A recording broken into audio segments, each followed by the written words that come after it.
gëmloo nit ñi ni ñun dañoo sàggane telle ou telle région ñi fi newoon de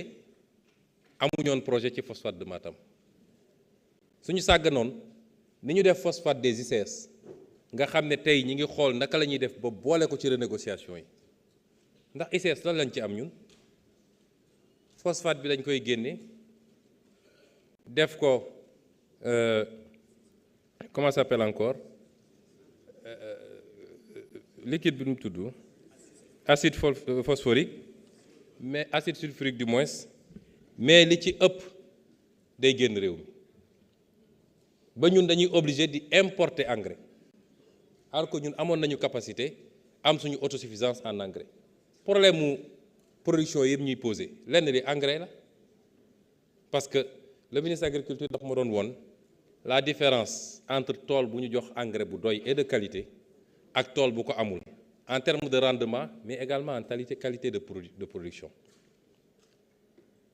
mais logique bi ñu mës a nekk rek nañu signé convention gars yi nañu exploité yóbbu seen réew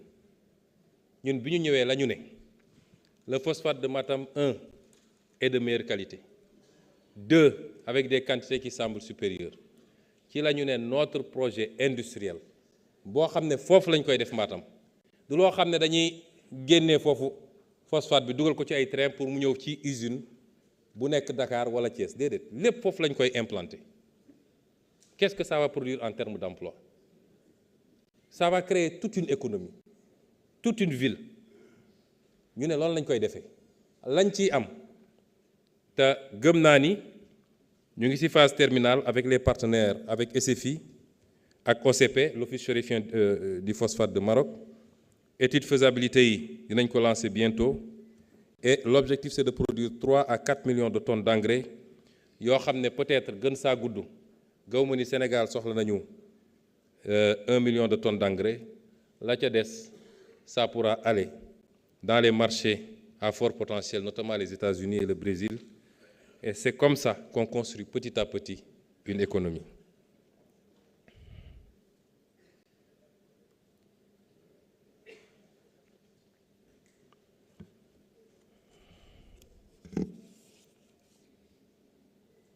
Alors, la loi sur la protection de l'enfance, projet de loi bi moom sori woon na Madame Faye on l'a retiré parce que biñ ko relire ba pare on s'est rendu compte qu'il fallait ñu def ci yeneen liggéey pour aligner ko avec le nouveau référentiel de l'agenda 2050 mais bokk na ci projet yi nga xam ne inscrire nañ ko ci l'agenda législatif de 2025 moo tax ñu ne prochainement incha allah vous l'aurez sur la table de l'Assemblée nationale.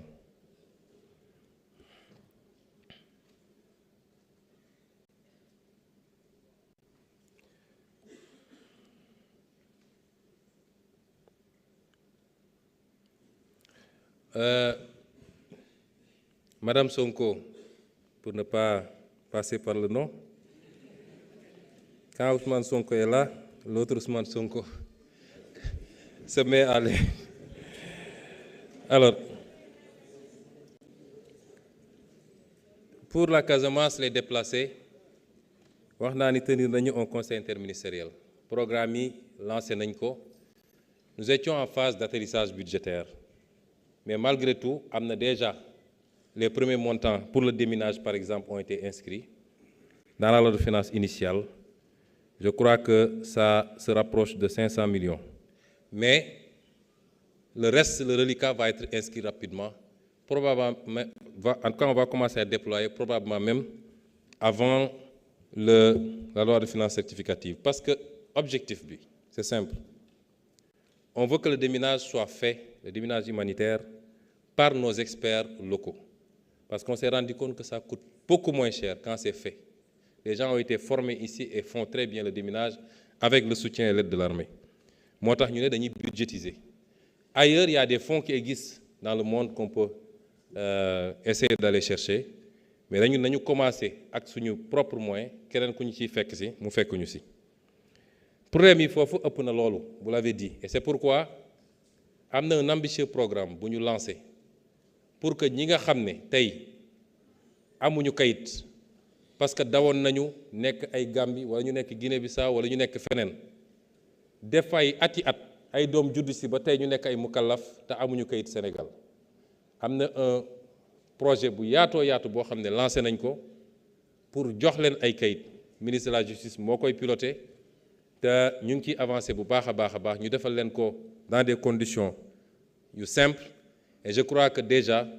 des centaines voire des milliers se sont inscrits et ont commencé à bénéficier de ce programme pour qu'ils ressentent leur sénégalité, pour qu'ils reviennent chez eux en étant sûrs d'être chez eux, de bénéficier de tous les avantages liés à leur nationalité. loolu ñu ngi ciy liggéey. J'en profite aussi par rapport à M. Sarr pour rappeler qu'on y effectivement le problème qu'il pose sur l'état civil est un problème réel. Moi j'ai été maire et j'ai vécu ça. Mais noonu mu amee problème bu Sénégal il est beaucoup plus compliqué. Dysfonctionnement bu am état civil moo am feneen ak feneen am na ci justice bi am na ci impôt et domaine am na ci trésor am na ci douane am na fépp foo dem tu trouveras ces dysfonctionnements mais c'est des dysfonctionnements humains loolu nag lu ñuy liggéey la bokk na ci li ñu yaakaar ni mun na ko saafaral mooy le programme bi nga xam ne il est en phase terminale bien sûr ñu livré ko boo xam ne la direction de l'état civil moo koy piloter actuellement. Je crois qu'avec la numérisation intégrale dootul am beaucoup de marge pour que nit ñi mën a def dara man nekkoon naa maire relevé naa officier d'état civil dàq naa officier d'état civil déposé naa plainte contre officier d'état civil parce que effectivement dañuy jël ay numéro d'état civil di ko attribuer ay nit wala di ko jaay loolu c'est une réalité qu'il faut reconnaître mais moom ak yeneen forme de corruption yu am feneen ak feneen ak feneen c'est les tares de notre administration de manière générale qu'il faut combattre quels que soient les effets que cela produit parce que ni mu amee effet négatif ci état civil bi noonu la ko mën a amee dans la douane noonu la ko mën a amee lorsque c'est fait dans la circulation loolu la mën a amee feneen ak feneen tey mun nañu am problème bu mel noonu ci ñi nga xam ne ñooy contrôler circulation bi oto bu ñu waroon jàppuñu ko oto boobu daw tuuti accident ay bakkan rot ci loolu moo gën a grave délivrer un document d'état civil et tous les jours on le vit mais loolu liggéey la boo xam ne du rek un travail législatif les questions liées au mauvais comportement à la corruption et à tout ce qui va avec du rek ngay jël ay textes de loi c'est un vaste mouvement qu'il faut qui commence par l'éducation de base société bi daf cee am wàll parce que nag suñuy mag ak suñuy maam am na lu ñu ragaloon ba alalu jàmbur dañ naan ba ko fa alalu mbooloo bu ko laal loolu amoon na suñuy réew mais qu'est-ce qui s'est passé ba tey ñu nekk ci frénésie bi ba tout le monde pense que je dois avoir tout de suite et maintenant nommé ma bu ñu la nommé c'est la bamboula loolu c'est pas seulement avec des lois et des règlements qu'on va régler ça il y a un aspect éducatif société bi war na cee wax parents yi war nañoo yar les religieux war nañ cee wax dans leur sermon ak yeneen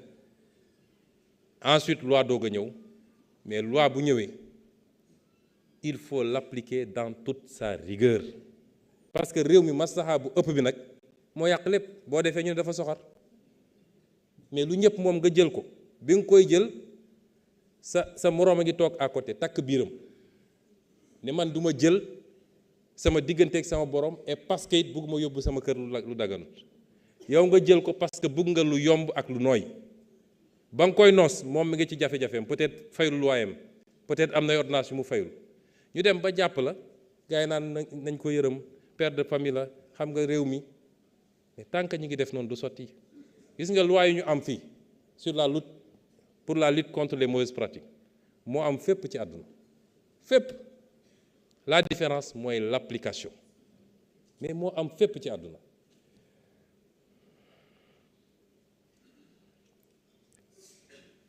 honorable député Cheikh Thioro wax na problème mu sécurité à Touba ma ànd ceeg moom te liñ ci war a def nañ ko def parce que nag cim réew responsabilité état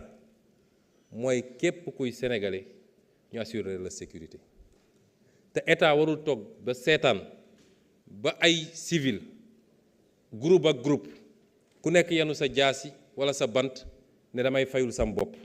parce que dóor nañ ma parce que gaañ nañ ma loolu liñ ci war a def nañ ko def parce que loolu ci kaaraange général la bokk. ñi ci war a seeti nañ leen seeti ñi ci war a waxtaanal nañ ci waxtaan waaye it nañu fexe ba loolu ñu xoolee ko neneen ba citoyen du mun a dal ci kaw citoyen bu nit defee lu mu warul def police a ngi fi gendarmerie ngi fi justice nga fi te sénégalais yépp la yemale.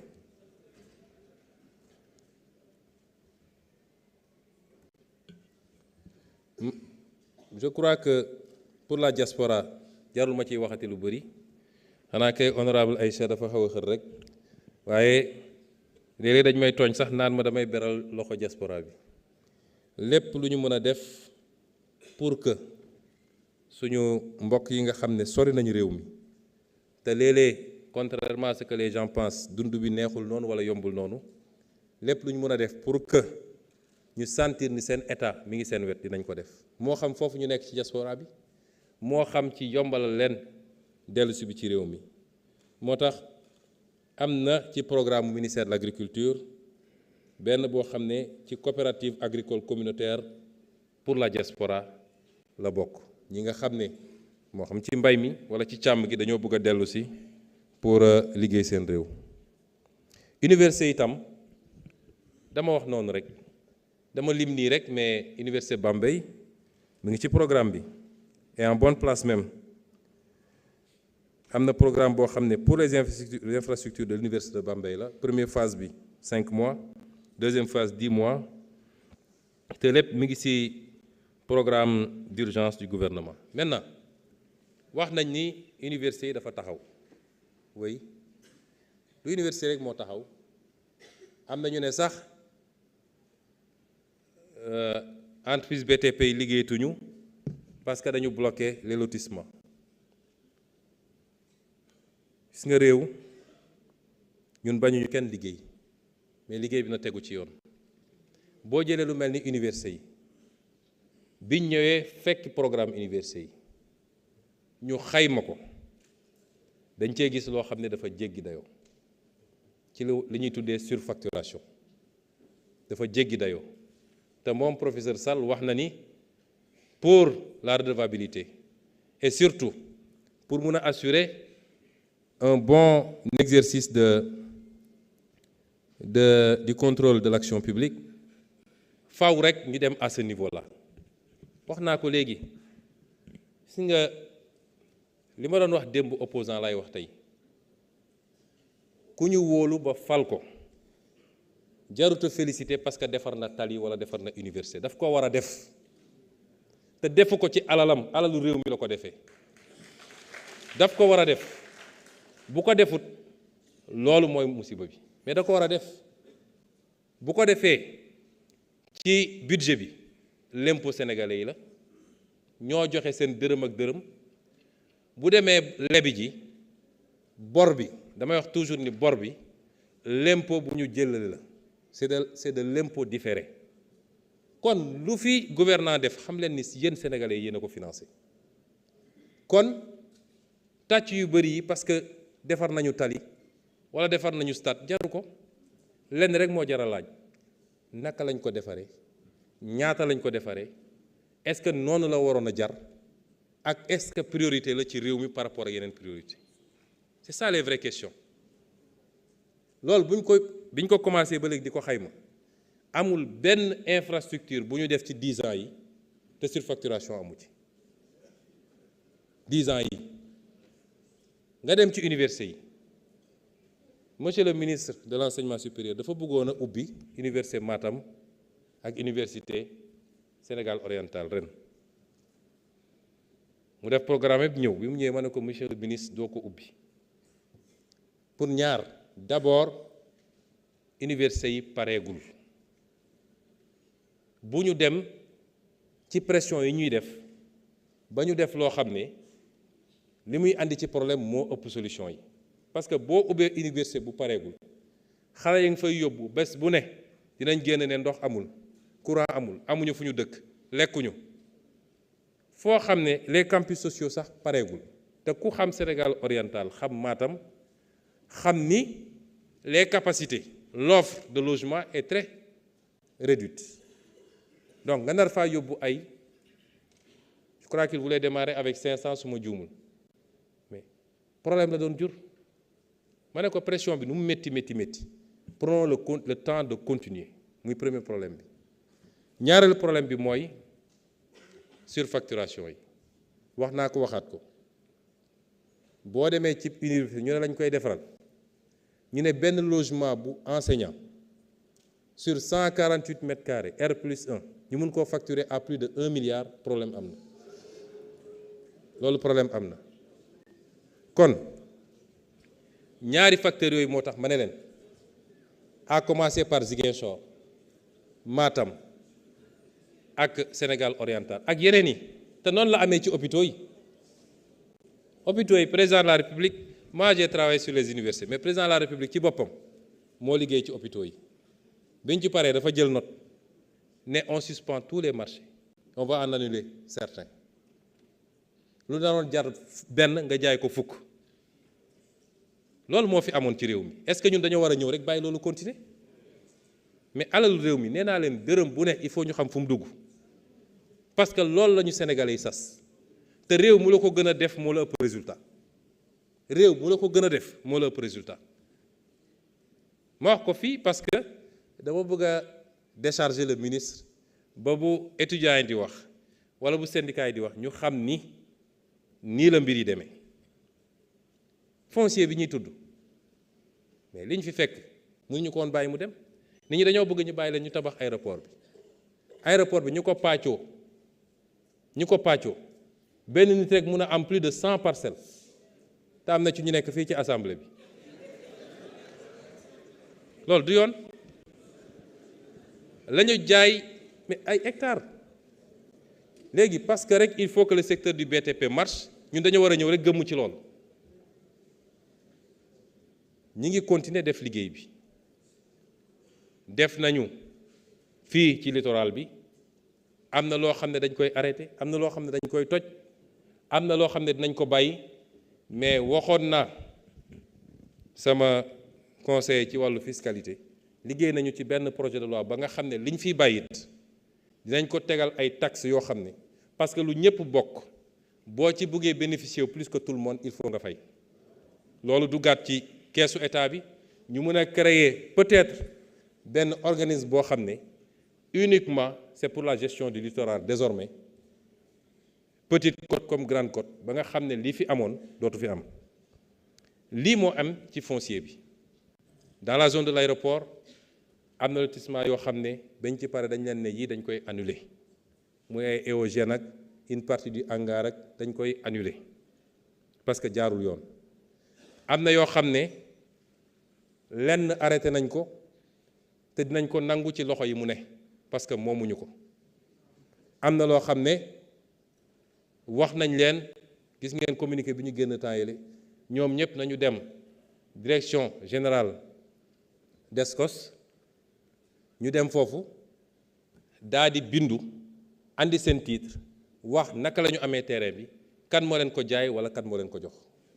te yi ma wax nii yëpp nag dafa ànd ak responsabilité dina am yoo xam ne fii la ñëw assemblée parce que yëpp bu amee dafa am ay complicité muy donneur d'ordre yi ci wàllu politique muy exécutant yi impôt et domaine cadastre feneen ak feneen du ñëpp de mais dafa am ay complicité ndax bu CCOD di réunir ba di réunir pour autoriser ñu jaay loo xam ne loi dafa ne balaa nga koy jaay il faut mu ñëw assemblée nationale ñu autoriser ko patrimoine bâti ñëpp xam nañ ni loi dafa ne il faut assemblée nationale autoriser pour nga jaay ko ñëpp xam nañ ko tey seen président assemblée nationale bi kër gi mu war a dëkk est-ce que xam ngeen ni jaay nañ ko à 300 millions kër goo xam ne plus de 4000 mètres carrés fii ci Fann nga mun koo joxe à 300 millions ci kër goo xam ne patrimoine bâti la du terrain nu lii moo fi xewoon ceux qui parlent de problème avec la vérité. kon ñun ñoo gën a yàkkamti économie bi dox mais li ñu war a def ba assainir d'abord dinañ ko def parce que lu ko mooy rek li muy yàq ci réew mi moo ëpp li muy defar.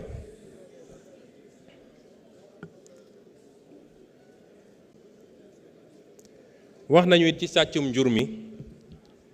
waaye càccum njur mi am na loo xam ne tey ministère bi nga xam ne moo koy toppatoo ak le PNJS ñu ngi koy démarrer am na lu ñuy expérimenter loo xam ne jàpp naa ni war na am résultat ci càccum njur gi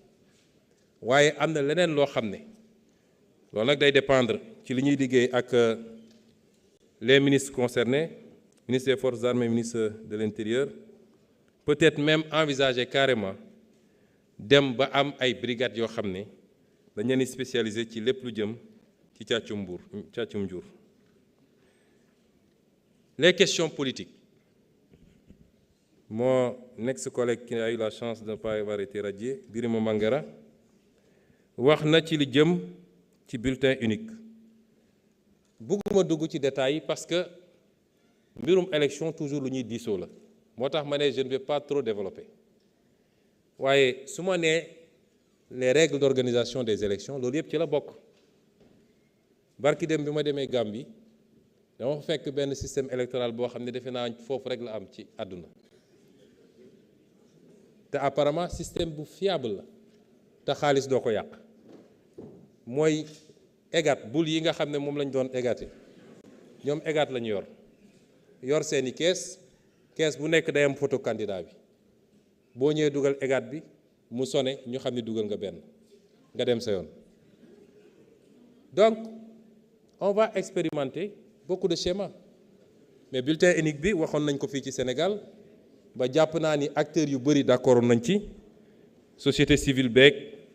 opposition beeg yëpp mais c'est toujours le pouvoir qui est bloqué ak yeneen yi nga xam ne ci la ndax wax naa lu jëm ci statut de chef de l'opposition wax naa ci lu jëm ci nu mu tuddati le financement des partis politiques ak yeneen yoo xam ne lu ñu war a discuter la waaye li jëm ci institution yi je crois que honorable Tafsir Thiaw moo ko posé Tafsir Thioye je n'ai pas évité ces questions li ma bëgg a wax ci réforme des institutions mooy lu ñuy déposer la ci table de l'Assemblée nationale le moment venu te gëm naa ni soreetul lépp loo xam ne engagement la quand le président Diomaye dans son programme avait parlé de vice-présidence il était évident que même suñ koy def mënul nekk ci mandat bi parce que le vice-président doit être élu à ticket avec le président donc prochaine élection présidentielle rek éventuellement la mën a am est-ce que l'idée est pertinente est-ce qu'elle est bonne chacun d'entre nous mën na ci am son avis. Pour le renforcement des attributions du Premier ministre mun naa la assurer ni lañ ca war a def nañ ko def et vous aurez quelque chose sur la table de l'Assemblée nationale Inch'Allah bientôt. Et sur toutes les autres questions liées aux institutions ñun amuñu ci problème ñëw assemblée tous les mois il y a la Constitution qui dit simplement que l'Assemblée nationale peut entendre à tout moment le Premier ministre et les ministres. Il y a la loi organique bi organisée Assemblée nationale bu ñëw ne man damaa bëgg Premier ministre ñëw tous les mois ça c'est la loi organique mais la Constitution a dit que le Premier ministre et les ministres peuvent être entendus à tout moment et peuvent se faire représenter bu dee mu ñu ñëw. Donc à chaque fois que l'Assemblée nationale aura besoin de parler au gouvernement, le gouvernement sera devant vous pour vous parler. À chaque fois. Il suffit d'en formuler la demande.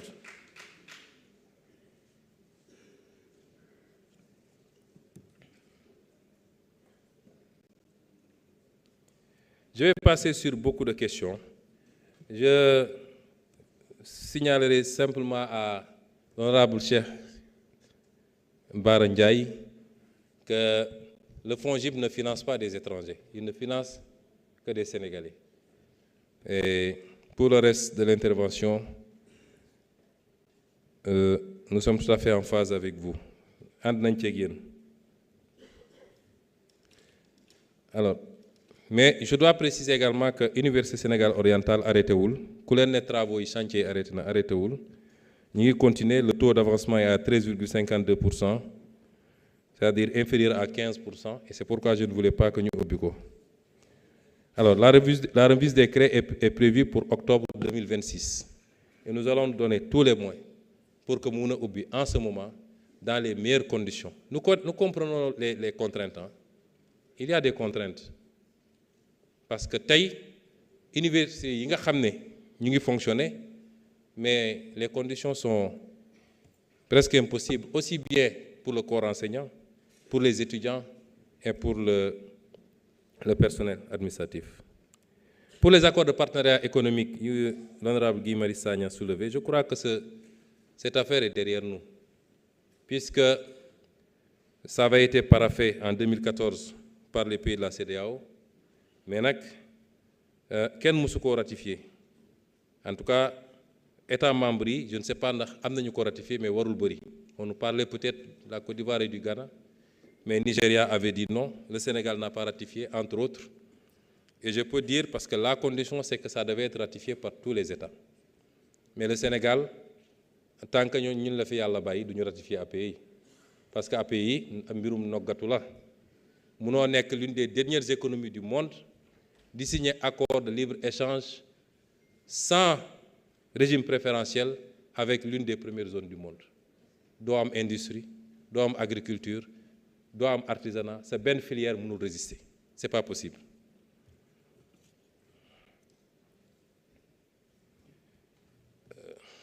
Pour la réforme du franc CFA qui a été posée, vous savez, souvent on pose le débat du CFA avec beaucoup de passion. Nous, notre position est claire, on est logique avec nous-mêmes. Nous avions toujours dit que le CFA tel qu'il était ne correspondait pas aux besoins réels de notre pays. L'outil monétaire, avec le CFA tel qu'il est. Je ne vais pas entrer dans des développements techniques, on avait dit qu'il faut que ça soit réformé. Si nous sommes dans le cadre de l'UMOA, parce qu'il y a énormément d'avantages à être dans ce cadre-là. Énormément. Mais il y a des inconvénients. Puisque nous sommes des panafricains, et le panafricanisme commence par les espaces communautaires. Nous ne pouvons pas nous dire que nous sommes ne leen lii ak lii baaxut bu dee ñoom d'accord nañ ceeg ñun ñu dem vers cette direction mais on reste dans la zone bu dee nag d'accord uñu si am nañu sañ-sañu demal suñu bopp biñ ñëwee gis nañ ni am na liggéey bu ñu commencé tey BCEAO la BCEAO continue à travailler sur la poursuite des réformes du CFA. Parce qu'il y a eu la réforme de 2019. Mais jusqu'à présent, l'accord de ratification, Assemblée nationale. Monsieur le Président de l'Assemblée nationale, peut-être que vous avez dit que c'est archives, l'accord bobu andi nañ ko fi ci Assemblée nationale, mais qui ratifié. La réforme de 2019 déjà, qui était une avancée. Mais nous tous, on avait dit bien, mais peut mieux faire. Alors, il faut réactiver ça et que l'Assemblée nationale ratifie rapidement. Accord Bobo, supprimer le compte d'opération et l'obligation de centraliser nos réserves en France. C'était déjà une très grande avancée. Ensuite, accord Bobo génne woon les représentants français qui ont siégé dans les organes de la BCEAO et au niveau de la commission bancaire. Kon jéego la woon léegi nag fii ñu toll nii bokk na ci li nga xam ne won nañ ñu ko ñu gis ko mooy turu koppar gi. xam na lu ci nit ñi liggéey ba am ay propositions yu ñu def yoo xam ne pour man ça va dans le sens bi ñu bëgg ndax ay tur la yoo xam ne dafa méngoo ak suñuy cosaan ak suñuy aada kilifa yi war cee tànn. liggéey it ci li nga xam ne moom la ñuy wax fexe ba am panier de monnaie moo xam dañuy diversifier à côté de l'euro ñu am dollar pour ñu permettre ñu am un peu de flexibilité. ñetteel bi mooy koppar gi léegi ñu koy defaree fii balaa ñu koy dem di defaree Chemalière la tudd xaw ma fan. loolu it avancé nañ ci ba mbirum terrain bi ñu war a def affaire bi sax ñu ngi woon ci waxtaan bi. mu des nag lii nga xam ne mooy les perspectives pour la monnaie unique de la CEDEAO nga xam ne moo gën a yaatu UEMOA di 8 états CEDEAO di 16. waaw léegi bu dee lii ñëw nañu waxtaane ko gis ne ay avancé yu am solo ñi ngi ci mu des léegi que chef d'État yi war a daje pour jël les décisions ñun dañ naan bravo te continuer liggéey bi ndax am li ñu war a am bokkook suñuy mbokk te ndaje bi du tas moo ëpp solo nga am li nga bëgg a am waaye ci beru foofu lañ ci toll te lañ ci war a def nañ ko def ndax xam ngeen ni ñun dañoo am suñu ligne te dañ koy assumer te liñ ci war a liggéey dañ ko liggéey. li nga xam ne nag dafa jëm ba léegi ci infrastructure yi surtout yoon yi am na programme yi ñu fi fekk yoo xam ne it effectivement bi ñëwee dañ ko arrêté lu mel ni PSD bi programme de désenclavement bi lan moo tax ñu arrêté ko. benn programme bi fekk nañ fi ay centaines de milliards yoo xam ne ay arrière yu ñu amee entreprise locales yi lu mel ni Areski lu mel ni CSE lu mel ni Sotracom ak ñeneen ak ñeneen. ensuite conditions yi ñu defee mbir mi ndax commission li ñu joxe ci commission rek ay milliards la ay milliards ci commission parce que nit nee na moom moo xam tubaab ya moo waxtaan ak ñoom moo leen andi nga mun ko jox commission ay milliards et milliards muy doon des surcoûts sur le projet. et bi ci mujjee mooy ñoom xaaruñu sax parce que boobu gisuñu lu dul élection ñu lancé travaux yi te ñi nga xam ne ñoo financé programme bi muy suñu partenaire Grande-Bretagne dafa am ay clauses yoo xam ne dañ ko ci dugaloon bokk na ci il faut ñu def les études d'impact environnemental loolu nag ñun lañ koy defaral ndax yoon yu bëri dañ koy defar ñaari at ñetti at mu yàqu parce que lan defoo étude d'impact environnemental ba xam lan la mën a yàq ci environnement bi wala lan na environnement bi mën a yàq ci moom ban qualité sol nga am bu tawee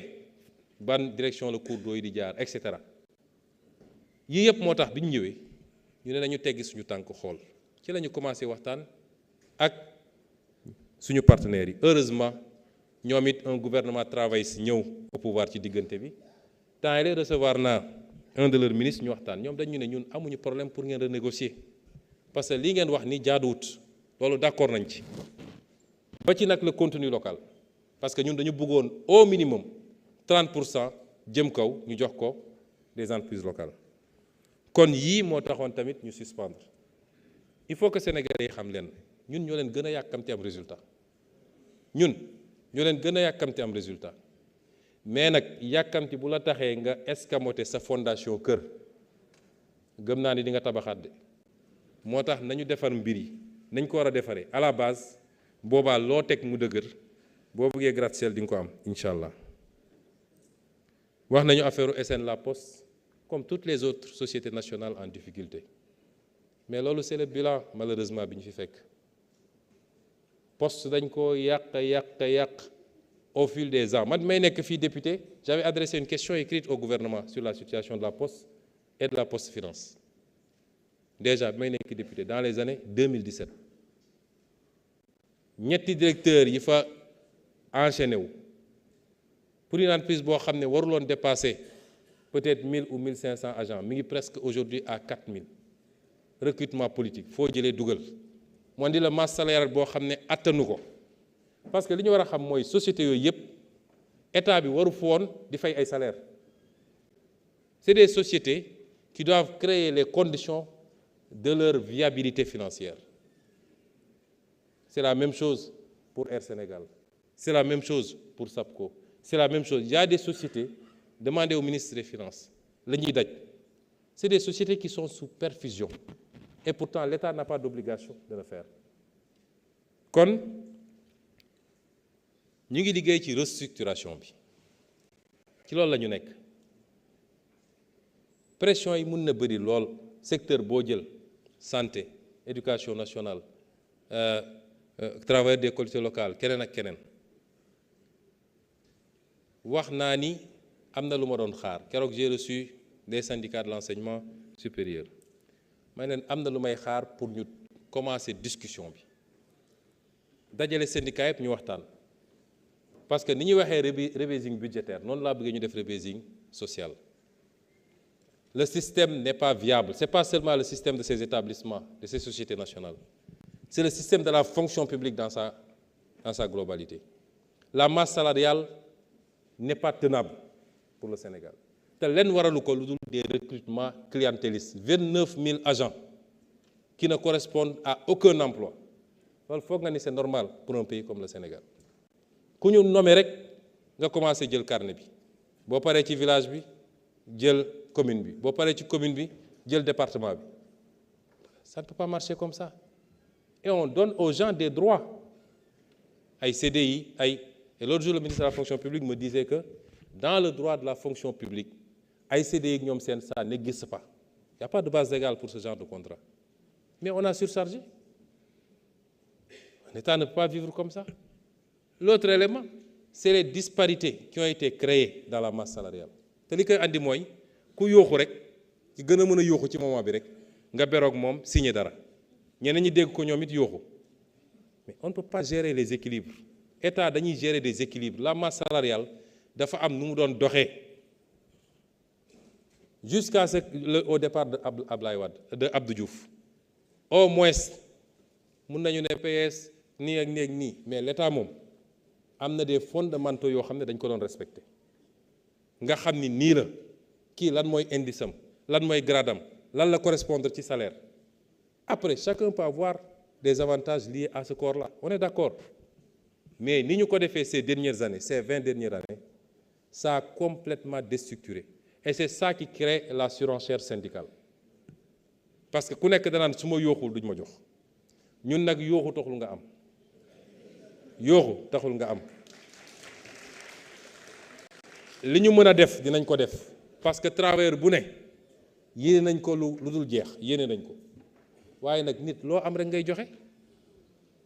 état li mu am la mën a joxe boo ma laajee lu ma amul ma ne la mënuma ko te am nga droit nag manifester mais le droit syndical est également encadré dans ce pays. Les travailleurs des collectivités locales, quelqu'un l'a dit ici, revendiqué pendant des années, bloquer les collectivités locales. Les gens auraient pu appliquer ce que la loi dit. Mais au finish, la discussion amee, ils se sont rendus compte qu'ils avaient tort pour une grande partie. Parce que nous avons réclamé prime, en réalité, il n'y en a que 1000 combien 1070 sur combien Sur 16 000 qui en avaient droit, qui sont des agents. Conformément à l'accord bi taxoon ñuy wax pendant des années ngeen bloqué lépp ku dem du am kayitu juddu yooyu yëpp il faut ñu xoolaat ko tout ce qui sera possible pour améliorer les conditions des travailleurs nous le ferons tout parce que yéene naa leen lu ne mais na ñëpp raisonnable surtout nag fii réew mi toll na ñëpp raisonnable ñëpp àndandoo ñu fixer les mêmes objectifs.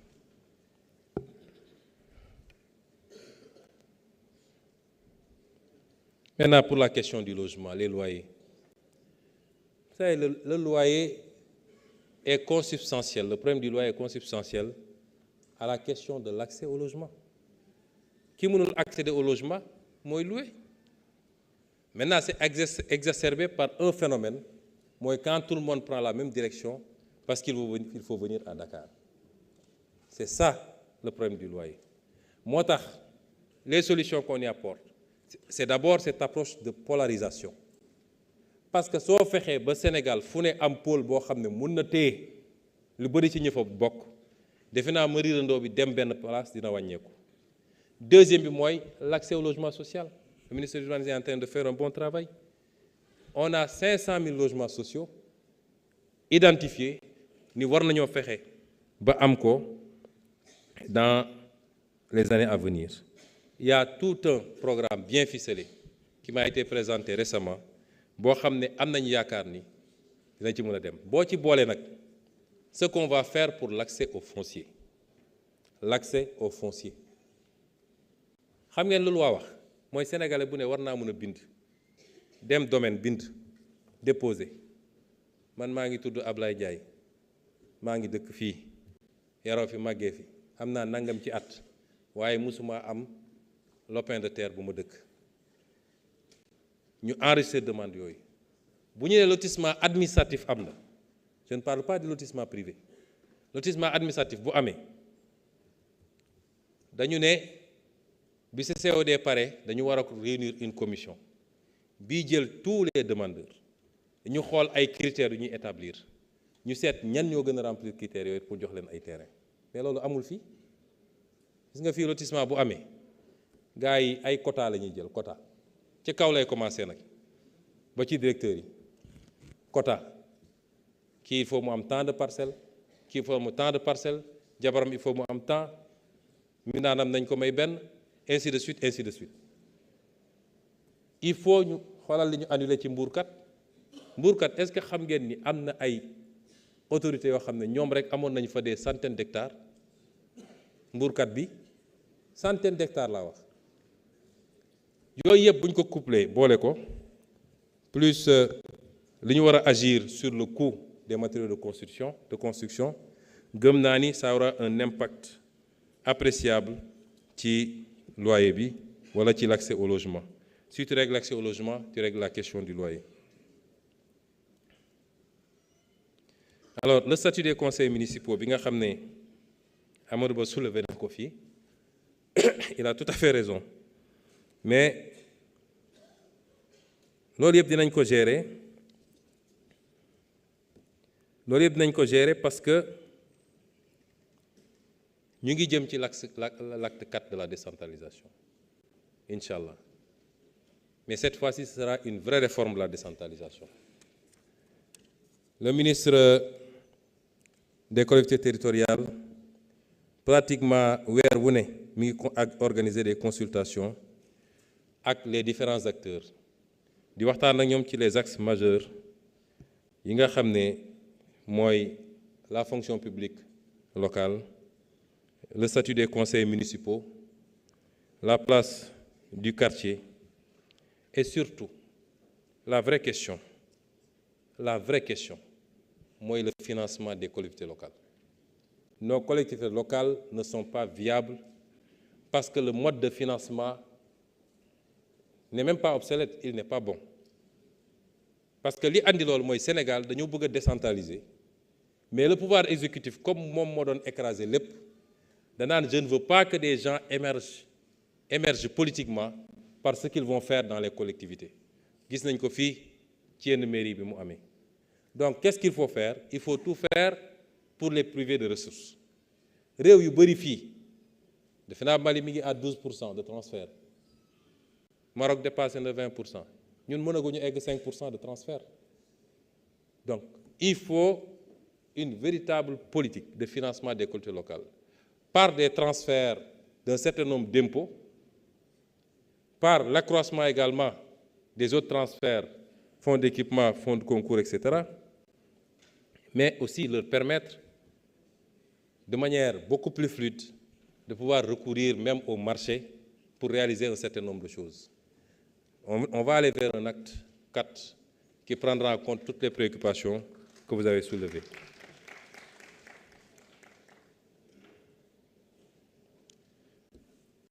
Borom kër gi nee na ma conclure parce qu'il y a une deuxième liste. Mais je crois que pare woon na, j'étais à ma dernière fiche. Il y a des questions auxquelles j'ai pas répondu comme j'ai dit parce qu'on ne pouvait pas répondre à tout. Mais Inch'Allah dina am liggéey bu ñuy def pour retranscrire cette DPG et qui permettra d'avoir la totalité des réponses. Kon ñu ngi leen di gërëm sur votre écoute et je ne terminerai pas sans dire à Babacar Ndiaye que message bi may wax à la jeunesse, c'est un message d'espoir. Nee naa leen résilience, patience et engagement. Ce pays, c'est pour la jeunesse, et la jeunesse qui s'est battue pour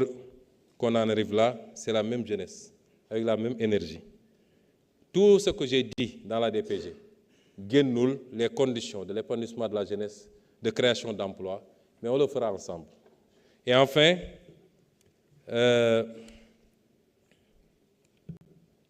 réitérer que nous sommes ouverts à ces débats-là. Moi, je n'ai jamais fui le débat à l'Assemblée nationale. Je conclurai par là où j'ai démarré. J'aurais aimé trouver... J'ai jamais eu peur du débat et j'avais proposé même à l'un des députés qui n'ose plus venir à l'Assemblée, xamoon naa ni tànkam ak jaan gi duñu daje fii ci Assemblée nationale. Mais je réitère toute notre disponibilité, autant que vous le voudrez, à ce qu'on débatte, mais débattons utile, débattons sur des bases solides et sérieuses, parce que le pays a besoin de ça. Je vous remercie.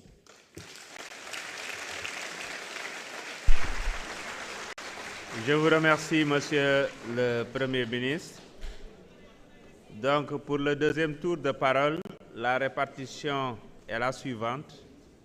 Groupe parlementaire PASTEF, 43 minutes. C'est encore beaucoup, mais c'est comme ça. Sauf si Aïb décide de diviser par 2. Groupe parlementaire Takku Wallu, 10 minutes. Et non inscrit, 7 minutes. Je rappelle que pour le